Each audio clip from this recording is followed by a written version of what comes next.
Ok, j'ai une question. Vous parlez tout à l'heure du baptême. Oui. Euh, J'aimerais savoir la signification de ce mot baptême. La signification, Oui, qu'est-ce que ça veut dire le mot baptême? le baptême, c'est justement une personne qui reçoit le Christ et qui est immergée totalement dans les eaux au nom de Jésus-Christ pour le pardon de ses péchés, conformément aux Saintes Écritures. Ok, mais j'ai entendu j'ai entendu que vous parlez tout à l'heure concernant du baptême que pour être baptisé, pour être avoir, ou du moins le bon baptême, vous devez baptiser dans un fleuve ou une rivière, mais pas dans une piscine. N'est-ce Oui, pas? c'est ça. Mais pourquoi pas? Alors, Parce que si baptême, oui. oui, vas-y. Nous voulons justement donnez-nous peut-être une écriture ou ceux à qui le Christ a donné la recommandation sur laquelle toi et moi nous sommes fondés, si vous êtes chrétien, bien évidemment. Donnez-nous une écriture où, voilà, ils ont baptisé, comme vous le dites, peut-être dans une piscine ou dans une baignoire, puisqu'ils étaient là avant nous. Ben, j'ai pas réellement, comment je dirais, une verset pour vous dire que et tel verset, on dit et on a baptisé celui dans une piscine, tout ça. Voilà donc pourquoi. Mais Justement, c'est ce mais mais qui est, piscine, c'est ce mais qui est dangereux. Pourquoi? Parce que dans l'échange des disciples du Christ, c'est l'écriture qui nous convainc. Ce n'est pas les raisonnements ou encore la ok, philosophie. Donc, c'est le pourquoi deux chrétiens, lorsqu'ils parlent de la parole de Dieu, ils doivent avoir une référence scripturaire par lesquelles ils vont dire Amen. Puisque si l'écriture dit, moi je ne peux pas contredire ce que l'écriture dit. Les apôtres nous ont dit dans 2 Thessaloniciens 2,15, ainsi donc frères, demeurez fermes et retenez les instructions que vous avez reçues, soit par notre parole, soit par notre lettre. Les lettres sont là. Donc, vis-à-vis de ces lettres, c'est le pourquoi je vous ai posé la question que, donnez-nous peut-être, il y a peut-être un exemple. Voilà, dans tous les épîtres apostoliques, un verset où peut-être quelqu'un a reçu le baptême tel que vous le dites. Si vous avez cette écriture, vous nous la donnez et nous lisons devant tout le monde et nous disons tous Amen. Et si je me suis trompé, je reconnais et je bénis le Seigneur de ce que, Seigneur, tu as suscité ton enfant, de ce qu'il puisse me montrer l'écriture que je n'avais pas vue. Alors je veux glorifier l'écriture. Maintenant, si vous n'avez pas l'écriture et que vous voulez m'amener dans un raisonnement charnel, à ce moment, je ne pourrai pas vous écouter, puisque ce que vous allez dire, ce sera des belles paroles, certainement. Ce sera un bon vocabulaire, certainement. Mais ça n'a pas de base scripturaire. Voilà donc pourquoi on appelle ça les discours vains. Donc, je ne veux pas entrer avec vous dans des discours vains. Si vous avez l'écriture, dites-nous, j'ai l'écriture. Je vous donne, par exemple, moi, une écriture euh, par rapport à ce que je viens de ok, dire. Voilà. Mhm. L'Écriture dit dans Romains chapitre 3, au verset 1, quel est donc l'avantage des Juifs ou quelle est l'utilité de la circoncision? Il est grand de toute manière. Et tout d'abord en ce que les oracles de Dieu leur ont été confiés. Et quoi? Si quelques-uns n'ont pas cru, leur incrédulité anéantira-t-elle la fidélité de Dieu? Loin de là. Que Dieu au contraire soit reconnu pour vrai et tout homme pour menteur. Donc que ce soit toi, que ce soit moi, nous sommes des hommes, dont nous sommes des menteurs.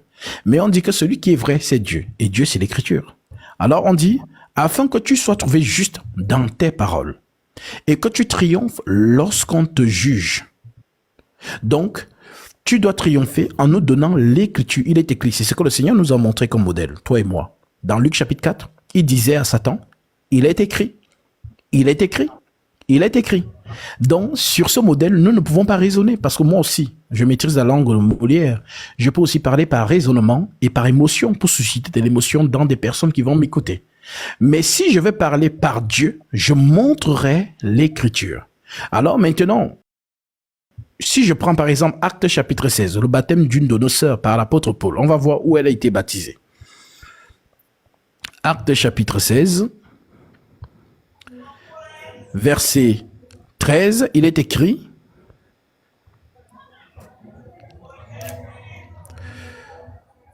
le jour du sabbat, nous nous rendîmes hors de la porte vers une rivière où nous pensions que se trouvait un lieu de prière. Nous nous assîmes et nous parlâmes aux femmes qui étaient réunies. L'une d'elles, nommée Lydie, marchand de pourpre de la ville de Thyatire, était une femme craignant Dieu. Elle écoutait. Le Seigneur lui ouvrit le cœur pour qu'elle fût attentive à ce que disait Paul. Lorsqu'il eut été baptisé avec sa famille, elle nous fit cette demande: si vous me jugez fidèle au Seigneur, entrez dans ma maison et demeurez-y. Et elle nous pressa par ses instances. Donc, si tu es capable de faire comme moi, ce que je viens de faire là, je t'ai montré que Lydie a été baptisée dans une rivière. Maintenant, toi aussi, pour que tu sois crédible dans ce que tu vas nous dire, donne-nous aussi une écriture où un des apôtres a baptisé, comme tu dis, peut-être dans une piscine, dans un jacuzzi, une baignoire, quelque chose comme ça. Nous t'écoutons. La question en réalité du baptême. Le baptême, c'est plonger, émerger dans l'eau. Dans une rivière, il y a de l'eau. Pas vrai? Oui. Dans une piscine aussi, il y a de l'eau. L'essentiel, c'est de plonger dans l'eau. Mais c'est pas forcément, pardon, c'est pas forcément, et cela devrait être dans une piscine ou dans une rivière ou pas. C'est de plonger dans l'eau, émerger dans l'eau. Imaginons, par exemple, une personne malade. Juste un exemple, une personne malade. Il est en stade de mourir et il veut baptiser. Et une rivière, c'est presque à 100 km quelque part. Et tout près, il y a une piscine. Ou du moins, il y a une robinet, je ne sais pas, mais qu'on peut plonger cette personne dans l'eau.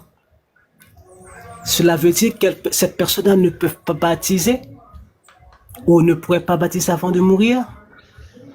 Parce que si baptême c'est plonger, émerger dans l'eau, mais c'est de l'eau. D'accord. Maintenant, avec tout ce que tu viens de nous dire là, mets ça dans une écriture, tu nous la donnes. Puisque c'est ce que je dis, ce que tu fais là, c'est ce qu'on appelle susciter de l'émotion. Et ça prend pour ceux qui ne sont pas affermis et qui ne vérifient pas les écritures. Voilà donc pourquoi je vais te rappeler une écriture de l'apôtre Paul, Romains 8, plutôt Colossiens chapitre 2 verset 8.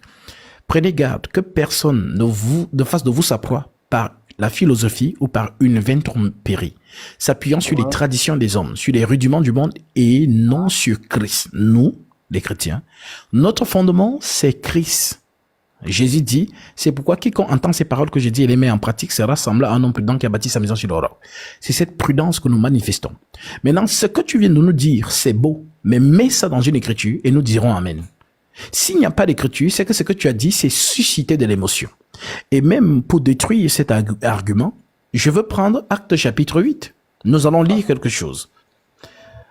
Actes chapitre 8. Nous sommes ici au verset 26. Je cite. Un ange du Seigneur s'adressant à Philippe lui dit: lève-toi et va du côté du midi sur le chemin qui descend de Jérusalem à Gaza, celui qui est désert. C'est le désert. Et dans le désert, c'est difficile de trouver de l'eau. Mais regarde ce qui va se passer. Il se leva et partit, et voici un Éthiopien, un eunuque, ministre de Candace, reine d'Éthiopie et surintendant de tous ses trésors venus à Jérusalem pour adorer, se retournait assis sur son char. et il lisait le prophète Ésaïe, l'Esprit dit à Philippe, avance-toi, approche-toi de ce char. Philippe accourut et entendit l'Éthiopien qui lisait le prophète Ésaïe. Il lui dit, comprends-tu ce que tu lis? Il répondit, comment le pourrais si quelqu'un ne me guide? Et il invita Philippe à monter, à s'asseoir avec lui. Le passage de l'Écriture qu'il lisait était celui-ci. Il a été mené comme une brebis à la boucherie et comme un agneau muet devant celui qui le tond. Il n'a point ouvert la bouche. Dans son humiliation, son jugement a été levé et sa postérité qui la dépeindra. Car sa vie a été retranchée de la terre. L'eunuque dit à Philippe, je te prie, de qui le prophète parle-t-il ainsi? Est-ce de lui-même ou de quelqu'un d'autre? Alors Philippe, ouvrant la bouche et commençant par ce passage, lui annonça la bonne nouvelle de Jésus. Comme ils continuaient leur chemin, ils rencontrèrent de l'eau. Et l'eunuque dit, voici de l'eau. Qu'est-ce qui empêche que je sois baptisé? Philippe lui dit, si tu crois de tout ton cœur, cela est possible. L'eunuque répondit, je crois que Jésus-Christ est le Fils de Dieu. Il fit arrêter le char. Philippe et l'eunuque descendit tous deux dans l'eau. Et Philippe baptisa l'eunuque. Quand ils furent sortis de l'eau, l'Esprit du Seigneur enleva Philippe. Et l'eunuque ne le vit plus, tandis que joyeux, il poursuivait sa route. Donc tu vois donc ici que lorsque le Seigneur prédestine une personne à être sauvée, le Seigneur établit les conditions. Voilà donc pourquoi Philippe ne connaissait pas l'eunuque éthiopien. L'eunuque éthiopien ne connaissait pas Philippe. Mais c'est l'Esprit qui réunit Philippe et l'eunuque éthiopien, l'amène dans un endroit où il trouve de l'eau. Et ce dernier entend la parole de la révélation en Jésus-Christ et reçoit son baptême conformément à la Sainte Doctrine dans une source d'eau naturelle et sauvage. Voilà donc pourquoi, si tu as une écriture, parce que là, tu nous as amené dans les émotions. Ce que tu viens de dire, donne-nous une écriture, comme ça nous allons dire Amen. S'il n'y a pas d'écriture, je suis désolé, je suis dans ce qu'on appelle les discours vains et je dois avancer. Mon frère, excuse-moi. Je ne voulais pas, comment je peux dire ça, vous faire croire que une piscine ou quoi, ou d'autres, ça n'a rien à faire d'une piscine ou d'une rivière ou d'une source. Le principe du baptême, c'est plonger, émerger dans l'eau. Je ne suis pas contre vous que vous disiez que vous devez baptiser dans une piscine. Je ne suis pas contre ça. Non, disons d'une rivière, pardon. Dans une rivière, alors, je ne suis pas contre ça. On va faire simple. Est-ce que vous avez une écriture ou ce que vous êtes en train de dire, les apôtres, il y a au moins un qui a baptisé de cette manière? Est-ce que vous avez ce modèle-là? Excuse-moi, mais il dit dans l'eau. Il baptise dans l'eau. Alors montre-nous, donne-nous une écriture. Dans l'eau. Est-ce que tu peux nous donner une écriture où un apôtre a baptisé à proprement dit, comme tu es en train de le dire? Est-ce que tu peux donner le verset? Parce que les chrétiens qui sont là, ce sont des gens qui vérifient les écritures. Ce sont des chrétiens. Excuse-moi. Le verset que vous devenez de dire, il dit que la personne a baptisé dans l'eau. Il trouve de l'eau et ils l'ont baptisé. Mais ils l'ont baptisé de l'eau. Mais vous faites exprès ou c'est comment? Non, excuse-moi, je ne fais pas exprès. Vous me dites que l'écriture que je viens, donc c'est l'écriture que j'ai donnée sur laquelle vous voulez vous appuyer. Pourtant, cette écriture, est-ce que cette écriture vous dit que c'est une piscine ou c'est une baignoire ou un jacuzzi? Non. C'est quoi? Non. Ils sont dans un terrain désert. Dans l'eau, mais il dit dans l'eau. Je pense qu'on ne se comprendront pas. Voilà, parce que nous on te prêche ici, le Seigneur Jésus, s'il te plaît, on va pas parler beaucoup pour rien. Le Seigneur Jésus-Christ a été baptisé dans une source d'eau naturelle et sauvage, c'est-à-dire le Jourdain. On parle de l'eau. Si je prends même encore Jean chapitre 3, je vais te lire ça. Peut-être quand tu entends l'eau, c'est que pour toi, même si on met dans la marmite, la personne entre seulement dedans et prend son baptême. Non, c'est ça que toi tu confonds. Si je prends Jean chapitre 3, je prends le verset 22. Il est écrit ici. L'Écriture dit, après cela, Jésus, accompagné de ses disciples, se rendit dans la terre de Judée. Et là, il demeurait avec eux et il baptisait. Jean aussi baptisait à Hénon, près de Salim, parce qu'il y avait beaucoup d'eau. Et on y venait pour être baptisé. Alors maintenant, je te pose la question. Hénon, C'était une rivière ou pas? Ou c'était une Je sais. piscine ou un jacuzzi? Je ne sais pas exactement. C'est une rivière. C'est une Donc, rivière. voilà. Mais une rivière, c'est fait de l'eau. Ben oui, voilà pourquoi je t'ai dit, tu ne vas pas mettre l'eau dans une bassine, c'est-à-dire dans une marmite, ou bien voilà, tu verses l'eau dans la baignoire. Voilà, comme il y a des gens, ils ouvrent, parce que j'ai reçu beaucoup de vidéos, ils ouvrent l'eau, la baignoire, donc ils remplissent la baignoire d'eau. Après, ils mettent une personne dedans à genoux. Et ils crampent la personne, ils disent que la personne est baptisée. Non, c'est ça que je te dis, que ce n'est pas un baptême conforme à la Sainte Doctrine. Voilà donc pourquoi les prophètes, notamment Jean, il aurait pu aller dans un jacuzzi. C'était une époque où cela était beaucoup, on retrouvait beaucoup de jacuzzi. Mais il fut conduit par l'Esprit au Jourdain. Au Jourdain. C'est là-bas qu'il y avait de l'eau. Et donc, pas seulement au Jourdain, il y avait des rivières. C'est le pourquoi je te dis, moi, à la lumière des Saintes Écritures, je te montre que les apôtres ont baptisé dans des cours d'eau naturels et sauvages. Maintenant, toi aussi, tu dois être en mesure de me donner une écriture, non seulement à moi, mais pour tous ceux qui nous écoutent, de nous donner une écriture où un des apôtres a baptisé dans une piscine ou bien dans une baignoire ou un baptistère. Je ne sais pas. Donne-nous cette écriture si tu as. Si tu n'as pas, je passe à autre chose. J'ai une question pour terminer. Oui, pose-moi la question. Quelle différence y a-t-il entre de l'eau de la rivière, de l'eau d'une piscine, de l'eau quelconque? Il y a ce qu'on appelle l'eau sauvage. Il y a ce qu'on appelle l'eau captive. Attends, calme-toi. C'est le pourquoi je t'ai dit, l'Esprit aurait pu conduire Jésus dans un jacuzzi, n'est-ce pas? Il n'y a pas de différence, on est d'accord.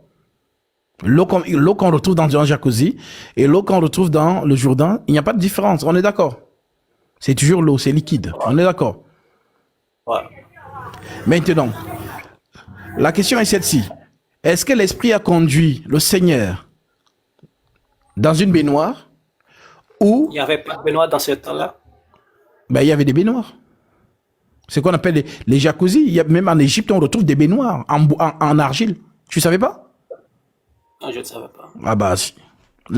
Les trucs comme les baignoires, les jacuzzis, c'est vieux comme le monde. Voilà pourquoi, si tu as lu un peu l'histoire de Rome, les Romains se lavaient ensemble dans ce qu'on appelait justement des jacuzzis géants. C'est comme ça qu'ils se lavaient. Je croyais que c'était des piscines, tout simplement. Voilà, donc dans cette époque, c'est ce que tu veux comprendre. Dans cette époque, les trucs comme les piscines et les jacuzzis, c'était réputé. C'était réputé. Voilà pourquoi je t'ai dit donc que l'Esprit conduit le Seigneur au Jourdain. Et c'est là où Jean baptise.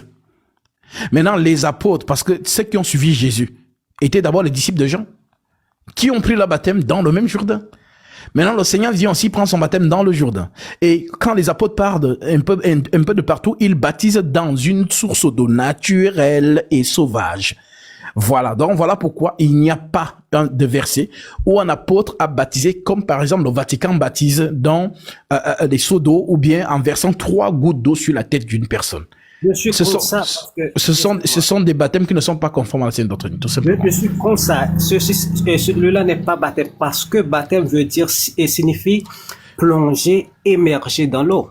On ne peut pas être baptisé sans plonger ou émerger dans l'eau complètement. Voilà pourquoi j'ai dit, pour faire simple, si tu n'as pas l'écriture, dis-nous, je n'ai pas l'écriture puisque nous sommes dans le modèle apostolique. Est-ce que tu as l'écriture où un apôtre a baptisé, disons, dans une baignoire ou un jacuzzi? Je t'ai dit que non. Voilà, donc... Ça veut dire que non. Mais ils ont baptisé dans l'eau. Mais franchement...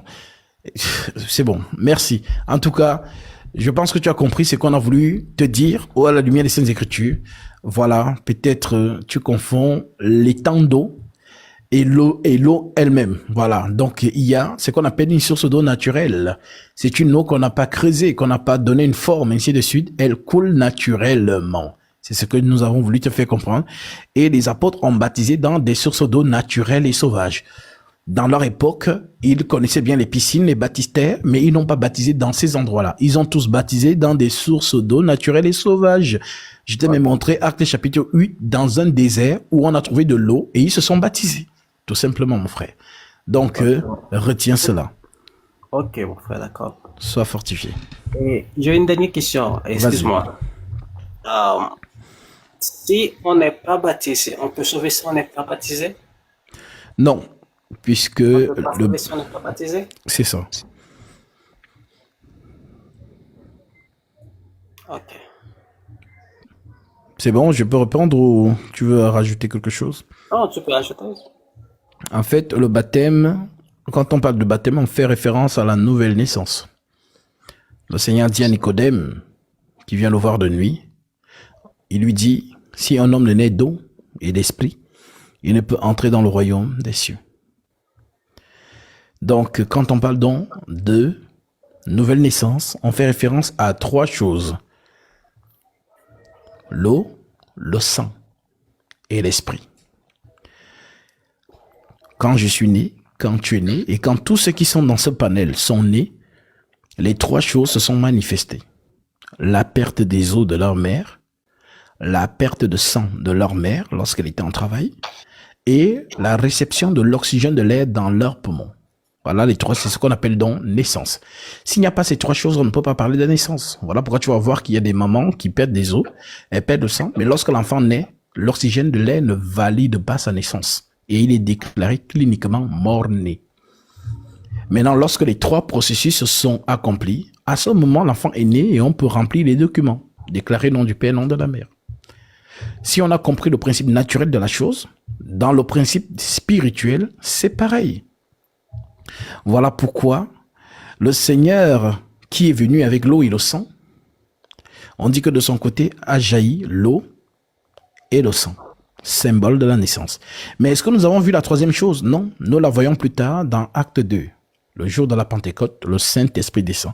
Et c'est depuis ce jour-là qu'on parle de l'Église sur la terre des hommes. Donc voilà mon frère. Donc l'eau, le sang et l'esprit sont liés. Je termine par 1 Jean, chapitre 5, verset 6, qui te le déclare. 1 Jean 5, 6, l'Écriture dit ceci. C'est lui, Jésus-Christ, qui est venu avec l'eau et avec du sang. Non avec l'eau seulement, mais avec l'eau et avec le sang. Et c'est l'esprit qui rend témoignage, parce que l'esprit est la vérité. Car il y en a trois qui rendent témoignage, l'esprit, l'eau et le sang, et les trois sont d'accord. Donc si les trois choses ne sont pas manifestes en toi, on ne peut pas parler de nouvelle naissance. Tu n'es pas encore né. Soit tu es encore en plein processus de naissance, soit alors tu n'es pas encore né, tout simplement. Voilà mon frère. Alors, cela veut dire que, par exemple, si j'accepte Jésus-Christ comme mon sauveur aujourd'hui, et plus tard ou demain, je suis mort et je vais en enfer. Non, tu dois recevoir ton baptême, recevoir l'Esprit de Dieu. Oh, Parce que c'est... excuse-moi, j'ai Voilà. pas, excuse-moi, j'ai pas pu faire ça et je suis mort. Alors, Bah, justement, ça veut dire que tu n'es pas mort dans la naissance. Puisque alors, tu as fait comme Simon le magicien qui a cru, qui a reçu le baptême, mais qui n'a pas reçu le Saint-Esprit. Voilà alors qu'est-ce pourquoi que il est écrit, Romains chapitre 8, verset 9. Pour vous, vous ne vivez pas selon la chair, mais selon l'Esprit. Si du moins l'Esprit de Dieu habite en vous, si quelqu'un n'a pas l'Esprit de Christ, il ne lui appartient pas. je comprends pas. Alors, Je répète, Romains 8, verset 9. L'apôtre Paul dit, pour vous, vous ne vivez pas selon la chair, mais selon l'Esprit.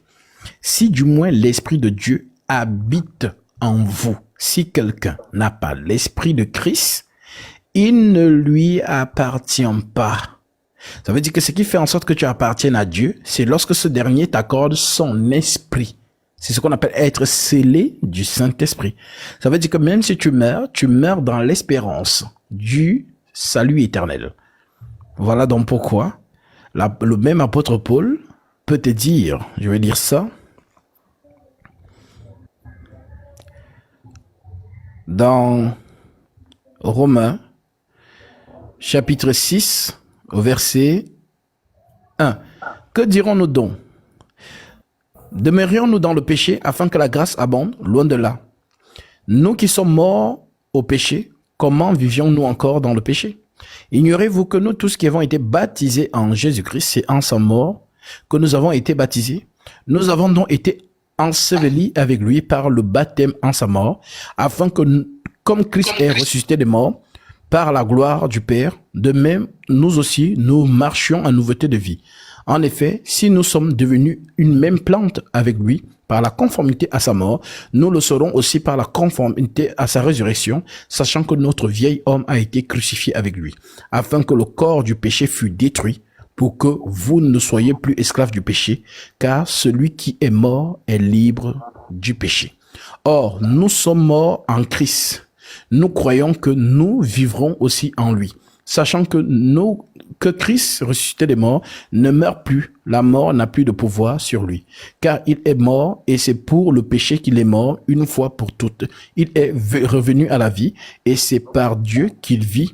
Ainsi, nous-mêmes, regardez-vous comme morts au péché et comme vivants pour Dieu en Jésus-Christ, que le péché ne règne donc point dans vos corps mortels et n'obéissez point à ce convoitise. Ne livrez pas vos membres au péché comme des instruments d'iniquité, mais donnez-vous vous-même à Dieu comme étant vivants, de mort que vous étiez, et offrez à Dieu vos membres comme des instruments de justice, car le péché n'aura point de pouvoir sur vous, puisque vous êtes non sous la loi, mais sous la grâce.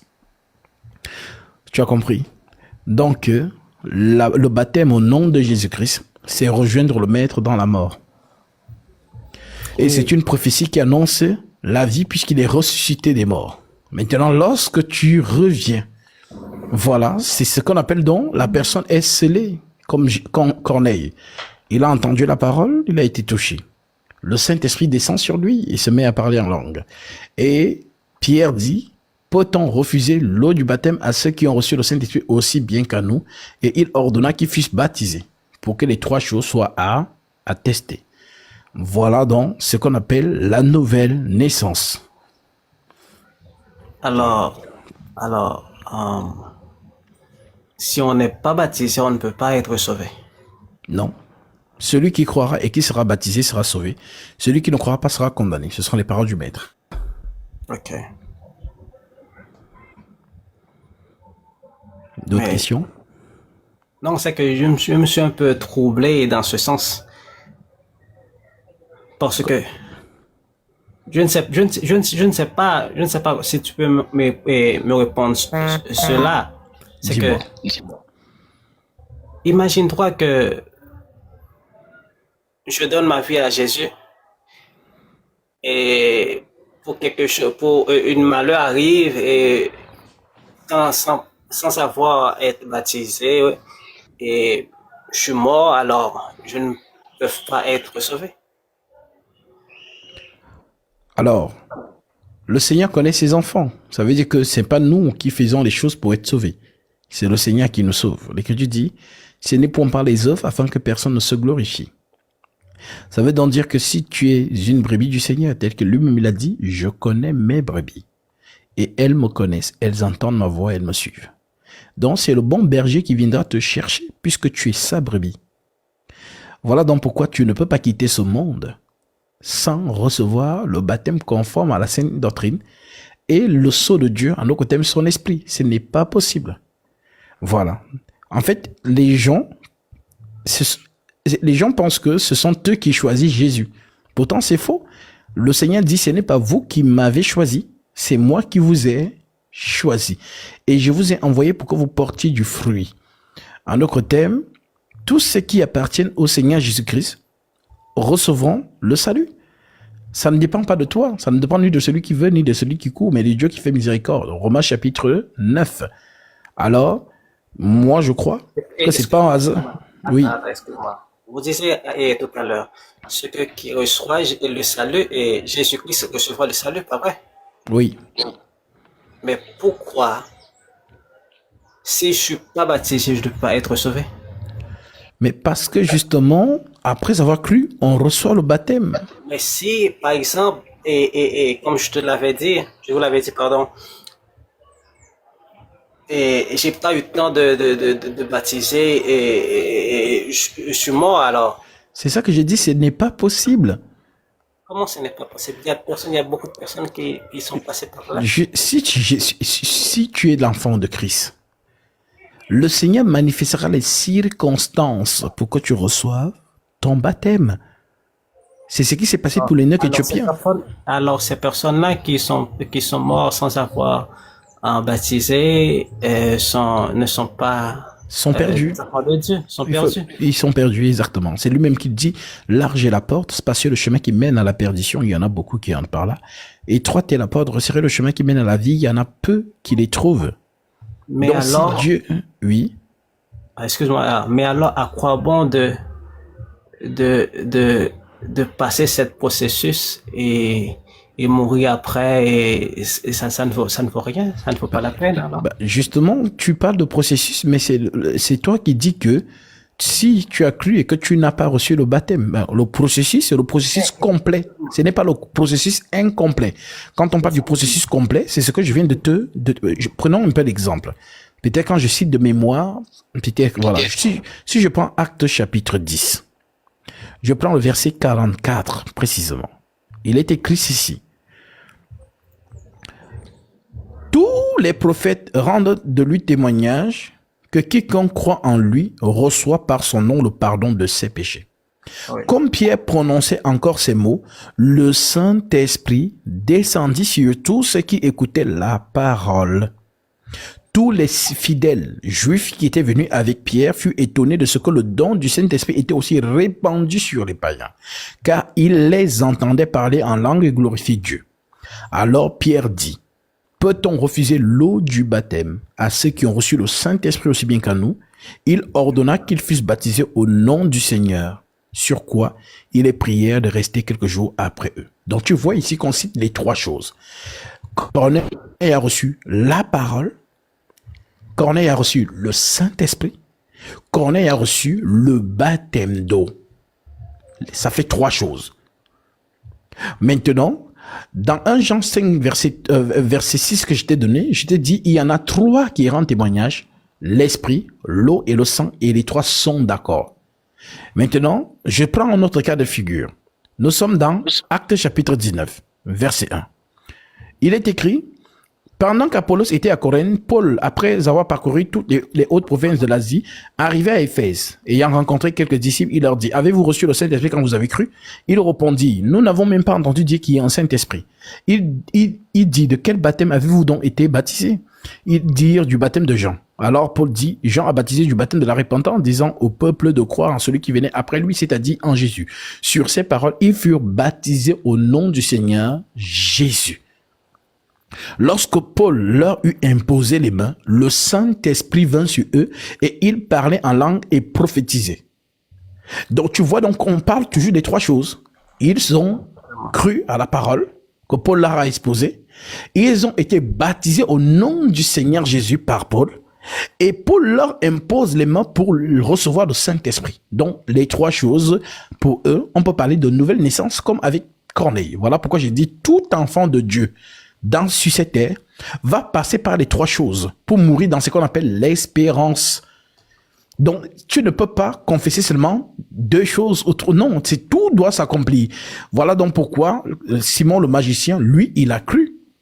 Il a reçu son baptême pour le pardon de ses péchés, mais il n'a pas reçu le Saint-Esprit. Donc, ça veut dire que sa naissance n'est pas complète. On ne peut pas parler de nouvelle naissance, il n'est pas né. Alors, je me demande, oui. Pourquoi les chrétiens font ça?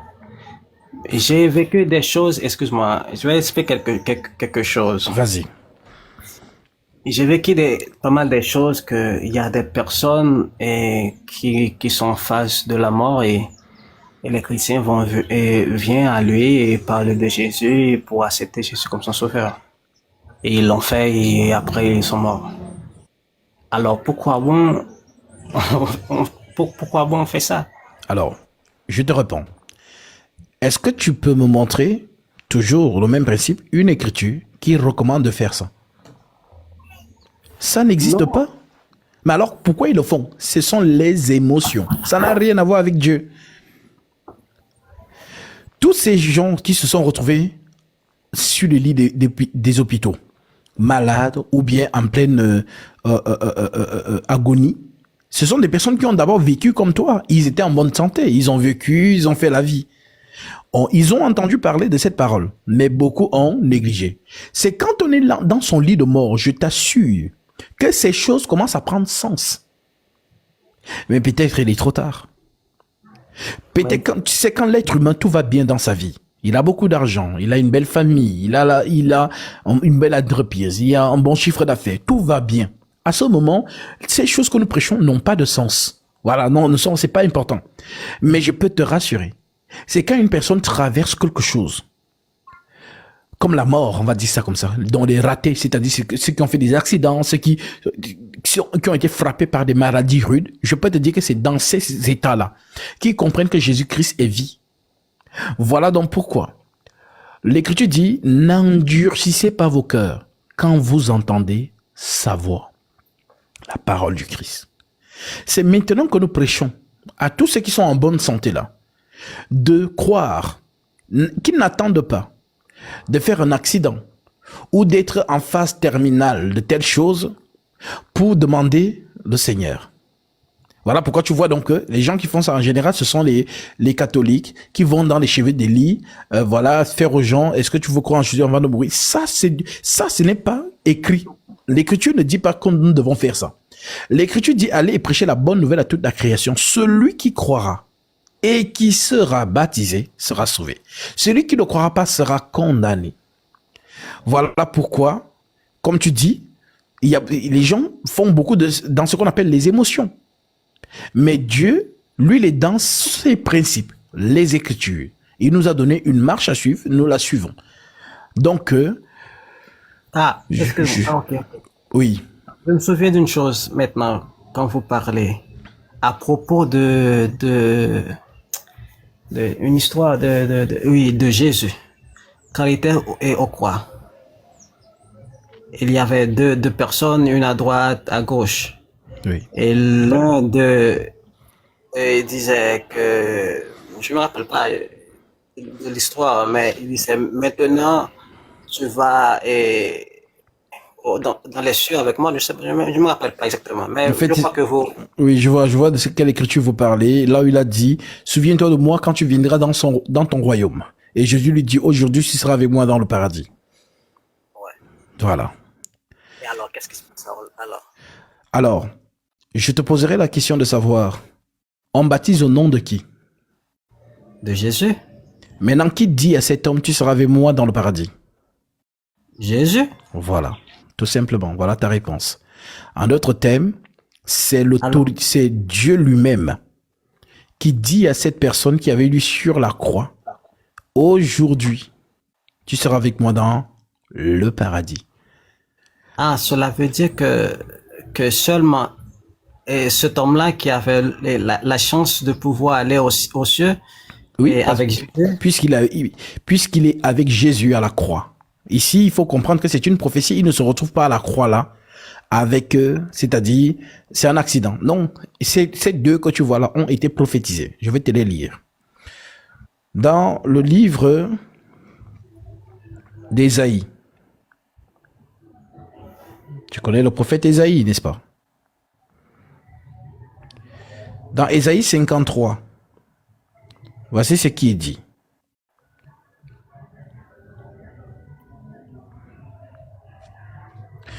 Au verset 12, c'est pourquoi je lui donnerai sa part avec les grands.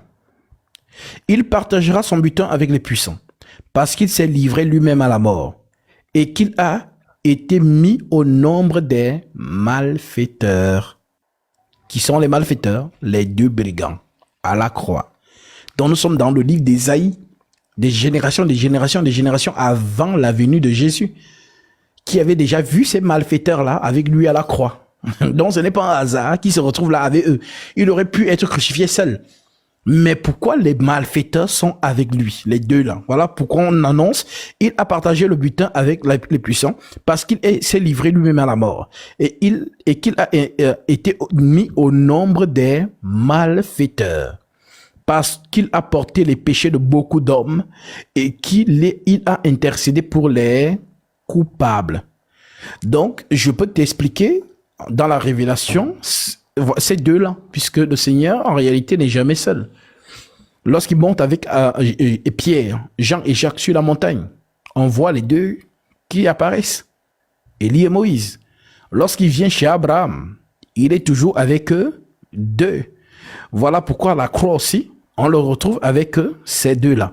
Donc, je vais pas entrer avec toi dans les choses un peu compliquées, mais dans l'aspect doctrinal, je te dis juste que cette personne a reçu l'autorité de Dieu lui-même. Ça veut dire que Dieu lui-même lui a dit, tu seras avec moi.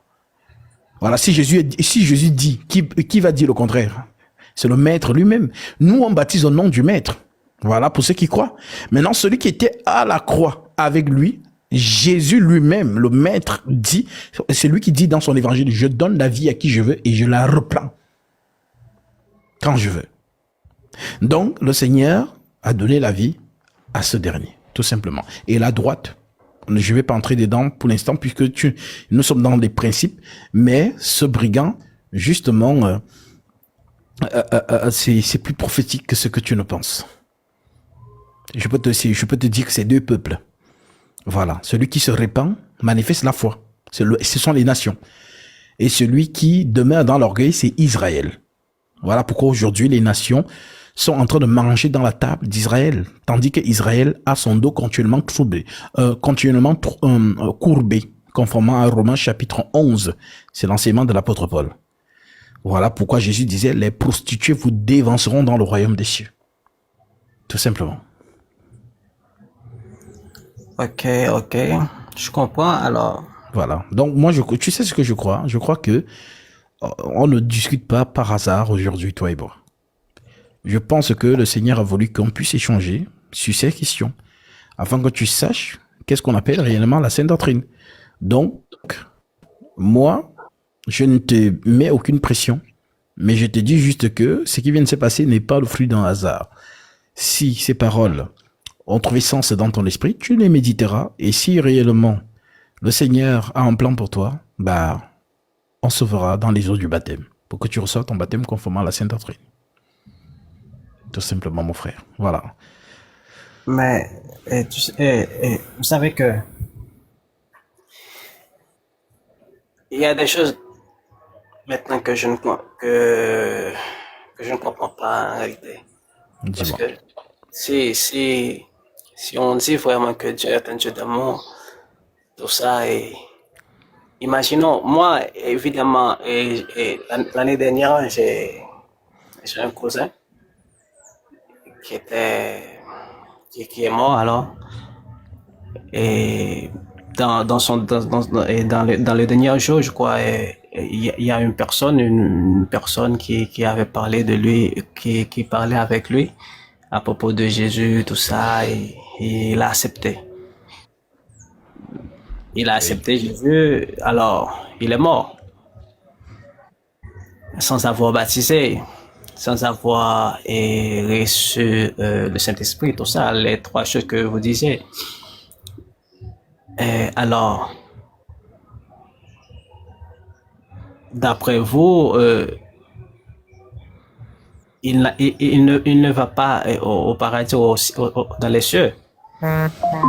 Alors, mon frère, c'est normal. Lorsqu'on a aimé un proche qui part, et lorsqu'on comprend que il n'est pas parti conformément aux Écritures, c'est dur de se dire que c'est une âme perdue. Voilà pourquoi je t'ai dit dans le plan du salut, nous, toi et moi, nous les hommes, nous n'avons pas la main dessus. C'est le Seigneur qui fait, comme il le dit au Romains chapitre 9, je fais miséricorde à qui je fais miséricorde et j'aurai compassion de qui j'ai compassion. Ça ne dépend ni de celui qui veut, ni de celui qui court, mais de Dieu qui fait miséricorde. En d'autres termes, le Seigneur a parlé et tous ses enfants vont accomplir les trois processus. Baptême, compréhension, donc réception de la parole, baptême et réception du Saint-Esprit. Maintenant, ton cousin ou ton ami, voilà, qui est parti, qui a, selon tes dires, a cru, mais n'a pas reçu le temps de se faire baptiser et de recevoir le Saint-Esprit. Alors moi, à la lumière des Saintes Écritures, je constate que, justement, il n'est pas partis conformément aux Saintes Écritures. Donc, je sais que c'est peut-être un proche qui t'a été cher, mais c'est dur. C'est pareil pour ma mère. Lorsque je prêche la parole, ma mère me pose la question, puisqu'elle croit en ce que je dis, mais sa question demeure celle-ci. Qu'est-ce que tu veux dire par là? Donc, si ce que tu dis est vrai, ça veut dire que grand-père, grand-mère et tous ceux qui sont partis non conformes aux Saintes Écritures, ils sont perdus. Et la réponse est dure. Oui, maman. Voilà. Ça montre que nous sommes attachés à nos familles émotionnellement. On veut se retrouver tous dans la présence du Seigneur. Mais sauf que dans la présence du Seigneur, nous n'avons plus ces notions. Devant Jésus dans le royaume des cieux, il n'y aura pas que ça, c'était mon Père sur la terre. Non, nous avons un seul Père. Voilà pourquoi lui-même, quand il dit, n'appelez personne sur la terre votre Père. Un seul est votre Père, celui qui est dans les cieux. Donc la notion de papa et de maman, c'est sur la terre des hommes. Mais dans le royaume des cieux, l'Écriture dit, vous serez comme des anges. Donc, pour dire que, j'ai dit à ma mère, ah, maman, toi qui entends la vérité aujourd'hui, sauve-toi donc toi-même. Peut-être le Seigneur qui est souverain pourra ramener par toi ceux qui sont partis. Je prends souvent le cas d'Abraham. Si quand Dieu descend du ciel pour aller détruire Sodome et Gomorrhe, il dit, cacherai-je à Abraham ce que je vais faire à Sodome et Gomorrhe? Il deviendra certainement une grande nation. Et Dieu révèle ce qu'il est en train d'aller faire à Sodome. Et ainsi Abraham se souvient qu'il a un neveu qu'on appelle Lot. Alors Abraham commence à tout faire pour que Dieu n'aille pas détruire Sodome. Il commence à intercéder que, ah, mon Dieu, s'il y a 50 justes, seulement 50 justes dans la ville de Sodome, est-ce que tu vas détruire toute la ville à cause de ces 50 justes? Ne pardonnerais-tu pas le peuple à cause de ces 50 justes? Loin de toi cette manière d'agir, Dieu. Alors Dieu lui dit, il n'y a pas de souci. S'il y a 50 justes, j'épargnerai la ville. Abraham comprend que si Dieu accepte 50, ça veut dire qu'il n'y en a pas. Alors Abraham baisse 40. Dieu dit, s'il y a 40, je ne détruirai pas la ville. Abraham comprend que c'est chaud, il n'y a pas 40. Abraham descend 35, 30, 20, 20, il descend jusqu'à ce que, à chaque fois qu'il descend, Dieu lui dit non, s'il y a 10, je ne détruirai pas. Alors Abraham comprend qu'il n'y a pas de juste. Mais il fait tout ça pourquoi? Dieu avait compris que Abraham est en train d'intercéder pour son neveu. Voilà donc comment, lorsqu'il arrive à Sodome, les anges disent à Lot et à ses deux filles, prends tout ce qui est à toi et sortons. Car nous ne pouvons pas détruire la ville tant que vous êtes là. Donc, par Abraham, Lot a été sauvé parce que c'était son sang. Alors moi, je dis, le Seigneur est souverain. Voilà. Peut-être toi, en croyant, peut-être le Seigneur peut justement racheter toute ta lignée, et on va dire ça comme ça, par toi. Donc, le Seigneur est souverain. Alors, je dis à ces personnes parce que c'est une question qui revient beaucoup. Les gens sont soucieux des membres de leur famille. Oui, c'est normal. Vous avez été attaché, monsieur. Vous aimez les membres de vos familles. Alors, quand ils partent, on aime souvent dire RIP. C'est le pourquoi dans les tombes. Quand vous partez lire dans les tombes, vous voyez toujours les versets bibliques sur les tombes. Parce que on espère que, il est parti, il est dans le séjour des saints. Mais c'est nous qui écrivons. Mais est-ce qu'il en est ainsi? Nous saurons qu'il part. Moi, j'ai un frère dans la foi qui est parti, le frère Maïga. Un frère zélé qui avait entendu la parole comme toi, qui a reçu le baptême d'eau, le Saint-Esprit, et qui était fervent dans la marche. Et quand je suis parti en Côte d'Ivoire, il m'avait bien reçu. Voilà, et ainsi de suite. Mais quand je suis revenu, les frères m'apprennent qu'il est parti. J'étais choqué, puisque il n'était pas malade. On s'est vu, tout allait bien. Mais quand il est parti, j'étais dans la joie pour lui, parce qu'il part c'est-à-dire l'effervescence de sa foi. C'est pas une âme perdue.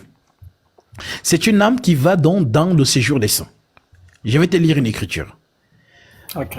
Dans 1 Thessaloniciens, chapitre 4, au verset 13. L'écriture dit ceci à l'église, donc aux saints, aux disciples.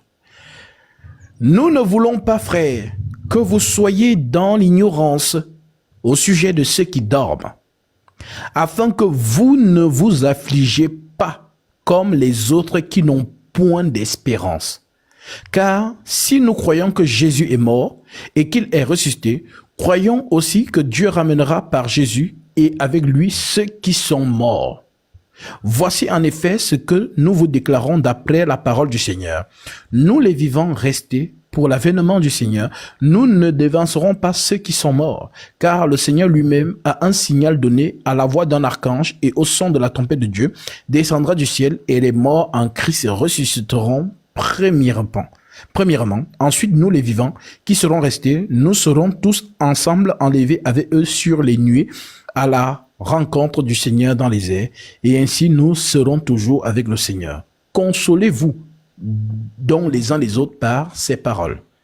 En d'autres termes, nous les saints, nous mourrons dans l'espérance. Un saint, un disciple, une sœur en Christ, un frère en Christ qui meurt, nous ne nous affligeons pas. Humainement, on va s'affliger parce que c'est humain. Voilà pourquoi quand Dorcas, tu connais Dorcas, qui était morte dans l'assemblée de Jérusalem, quand Dorcas était morte, les disciples ont pleuré. Oh, Dorcas, elle est partie. C'est elle qui faisait les coutures ici. Et ils ont appris que, Pierre était dans la ville à côté. Ils sont allés appeler Pierre. Pierre est venu. Il a fait sortir tout le monde. Il est resté avec le corps de Dorcas. Et Pierre a prié sur son corps. Et Dorcas est revenu à la vie. Pour dire que les saints ne meurent pas. Les saints vont dans ce qu'on appelle le sommeil des saints. Ce que Paul appelle ici dormir. Voilà pourquoi tous les saints meurent dans l'espérance. La mort est pour nous un gain, puisque tant que nous sommes vivants, notre foi est en jeu. C'est comme un champion de boxe qui a la ceinture, mais qui à chaque fois qu'il va combattre, il peut perdre sa ceinture. Une manière de dire quoi? Ça veut dire que la mort nous est un gain. C'est-à-dire si je meurs dans la plénitude de la foi, je vais me reposer. Comme les autres, les maris de Magdala, les maris mères de Jésus, les gens, tous les sœurs et les frères qui ont œuvré dans la foi, est-ce qu'ils ont été enlevés? Non, ils sont en ce moment dans le sommeil des saints. Voilà, donc tous ceux qui vont aussi partir vont aller les rejoindre dans le sommeil des saints jusqu'à ce que le Seigneur paraisse pour faire droit à ses saints. Donc, oui, tu as peut-être perdu des proches que tu pensais être sauvés, mais quand tu comprends donc la véritable parole, c'est dur de savoir que ce sont des âmes qui ne sont pas partis conformément aux Saintes Écritures. Alors, au lieu de t'affliger, au contraire, le Seigneur te donne l'opportunité que toi, tu entres justement dans cette vérité conformément à la sainte doctrine et le Seigneur reste souverain. Voilà ce que je dis à tous ceux qui pensent à leurs proches qui sont partis. Tout simplement. Ok, d'accord, merci beaucoup. Que le Seigneur te bénisse et te fortifie. Et puis, si tu es, je sais pas où tu vis, si tu es sur Paris, à l'occasion, on pourra se voir pour le baptême. Non, je ne suis pas au Paris. Je vis en Amérique. D'accord. Mais tu sais, tu peux venir à Paris, hein, ou alors quand je serai aux États-Unis, ou je sais pas de quel coin tu es en Amérique, on pourra toujours se voir. En tout cas, garde contact. Et puis, de toute manière, médite sur tout ce qu'on s'est dit. Et je sais que si le Seigneur a un plan, forcément, il disposera les circonstances pour qu'on puisse se rencontrer. Ça, c'est pas un souci. Voilà, mon frère. Que le Seigneur te soit favorable. D'accord, merci beaucoup. Amen. Bon, nous sommes arrivés à la fin. Et vraiment, que le Seigneur fortifie ses enfants et nous donne justement cette joie, nous qui sommes dans le Seigneur et qui avons justement reçu la parole conformément à la sainte doctrine. Beaucoup pensent être dans le Seigneur, mais ne le sont pas. Voilà pourquoi j'aime beaucoup cette écriture du Seigneur. Je suis venu donner le recouvrement de la vue aux aveugles. Car si on voit, on peut sortir de Babylone. Mais si on ne voit pas, comment on peut sortir de Babylone? Puisqu'on n'est même pas conscient qu'on est à Babylone. Alors, nous comprenons donc que l'enseignement, le bon enseignement, ce sont les yeux. qui te permet de sortir de Babylone. Combien d'entre vous pensaient être dans la vérité, mais lorsqu'ils ont écouté mes enseignements, ils ont compris que, on était loin. Oui, parce que vous étiez dans des organisations où on ne parle pas de la doctrine, en fait. Mais on passe le temps à vous parler des sorciers au village, de comment on a fermé vos mariages dans les marmites, de comment ton entreprise a été bloquée parce que ton grand-père a creusé le trou dans le village, parce que, voilà. Donc, toutes les choses c'est-à-dire, beaucoup sont là, ils ne connaissent même pas la saine doctrine. Mais gloire soit rendue au Seigneur, parce que aussi longtemps que un enfant de Dieu peut être dans l'ignorance, un jour la vérité va visiter ce dernier ou cette dernière, et elle se réveillera, comme Dieu a réveillé l'esprit de Zorobabel. Alors, que le Seigneur soit encore glorifié. Je veux à présent ici bénir vraiment tous ces frères et sœurs qui ont manifesté ces offrandes. Vous avez été touchés par la parole, pleinement enrichis par les dons célestes de l'esprit, et vous le recommuniquez de cette manière pour accomplir ici Galates 6:7 qui déclare que celui à qui l'on enseigne la parole fasse part de tous ses biens celui qui l'enseigne. Ne vous y trompez pas, on ne se moque pas de Dieu, ce qu'on aura semé, le moissonnera aussi. Corélien Matthieu 10, le Seigneur déclare, l'ouvrier mérite sa nourriture. En entrant dans la maison, saluez-la, si la maison en est digne, que votre Père vienne sur elle, et si la maison n'en est pas digne, que votre Père retourne avec vous. Vous en êtes digne, car ce que vous avez donné, je vais manger. Comme les 3 hommes ont mangé chez Abraham, et la bénédiction est entrée dans sa demeure. Alors que par ses offrandes, le Seigneur vous accorde ce que votre cœur désire, lui qui connaît vos prières et vos doléances, et qu'il manifeste en chacun et en chacune de vous ses dons spirituels. Au nom de Jésus-Christ de Nazareth, vous vous reconnaîtrez, vous qui avez fait ces différentes offrandes, soyez abondamment bénis. Au nom de Jésus-Christ. Et comme toujours, nous terminons par une longue